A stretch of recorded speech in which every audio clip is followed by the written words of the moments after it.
ভারী বর্ষণ ও পাহাড়ি ঢলে সৃষ্ট বন্যা ও পাহাড় ধসে চট্টগ্রাম, খাগড়াছড়ি সহ ৫ জেলায় এখন পর্যন্ত মৃত্যু হয়েছে ৪৩ জনের।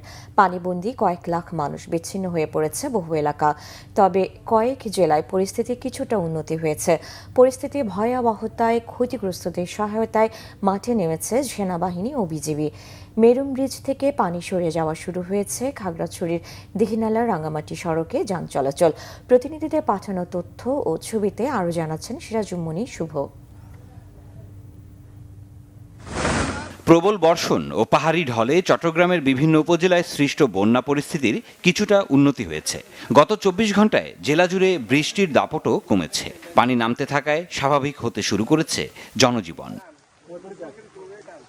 এবারের বন্যায় সবচেয়ে বেশি ক্ষতিগ্রস্ত হয়েছে সাতকানিয়া, বাঁশখালী, লোহাগাড়া, চন্দনাইশ উপজেলা। পানিবন্দী হয়ে পড়েছে ৭.৫ লাখ মানুষ। একই সাথে কৃষি, মৎস্য ও প্রাণী সম্পদের ব্যাপক ক্ষয়ক্ষতি হয়েছে। প্রশাসনের সাথে বন্যা দুর্গতদের জন্য কাজ করছে সেনাবাহিনী ও বিজিবি।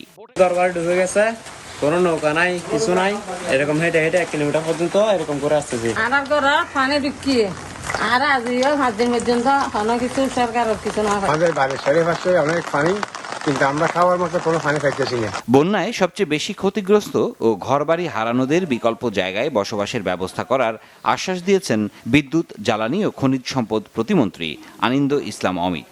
তারেক রহমানের পক্ষে আমাদের মেয়র হাকিম কিংবা কেউ যদি অসুখ হন, তাহলে তারও চিকিৎসার বন্দোবস্ত যতদিন এখানে থাকবেন আপনারা তার ব্যবস্থা ইনশাআল্লাহ ওনারা করছেন এবং আগামীতেও করবেন।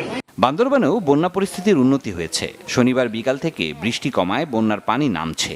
সড়ক থেকে পানি সরে যাওয়ায় বান্দরবানের সাথে সারা দেশের সড়ক যোগাযোগ সচল হয়েছে। তবে আর্মিপাড়া, শেরিবাংলা নগর, বনানী শামিল ও সাঙ্গু নদীর পাড়া এলাকা এখনও তলিয়ে আছে। বন্যার কিছুটা উন্নতি হলেও বেড়েছে মানুষের দুর্ভোগ। বন্যার কারণে দেখা দিয়েছে সুপেয় পানির তীব্র সংকট। বান্দরবান ও লামা পৌরসভার পক্ষ থেকে ভাউচারে করে আশ্রয় কেন্দ্রগুলোতে খাবার পানি সরবরাহ করা হচ্ছে, যা চাহিদার তুলনায় অপ্রতুল।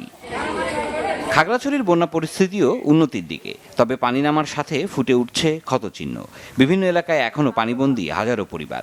মেরুং ব্রিজ থেকে পানি সরে যাওয়ায় ৫ দিন পর খাগড়াছড়ির দীঘিনালা রাঙ্গামাটি সড়কে যান চলাচল শুরু হয়েছে।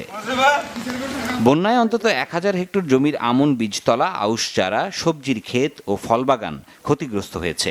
বন্যার্তদের সহায়তায় কাজ করছে সেনাবাহিনী ও বিজিবি। অন্যদিকে টানা বর্ষণ ও উজানের ঢলে রাঙ্গামাটি জেলার বাঘাইছড়ি, বরকল, বিলাইছড়ি, জুরাছড়ি, ননিয়ারচর উপজেলা পানিতে তলিয়েছে। পানিবন্দী প্রায় ৩০,০০০ মানুষ। বাঘাইছড়ি উপজেলার বন্যা পরিস্থিতি অপরিবর্তিত রয়েছে। উপজেলার দুর্গত মানুষের মাঝে ত্রাণ সহায়তা পৌঁছাতে হিমশিম খাচ্ছে প্রশাসন। তাই সেনাবাহিনীর সদস্যরাও কাজে যোগ দিয়েছেন। বাড়ি বাড়ি গিয়ে ত্রাণ সহায়তা পৌঁছে দেওয়ার চেষ্টা করছেন তারা। সিরাজুম্মনি শুভ, বাংলা ভিশন, নিউজ ডেস্ক।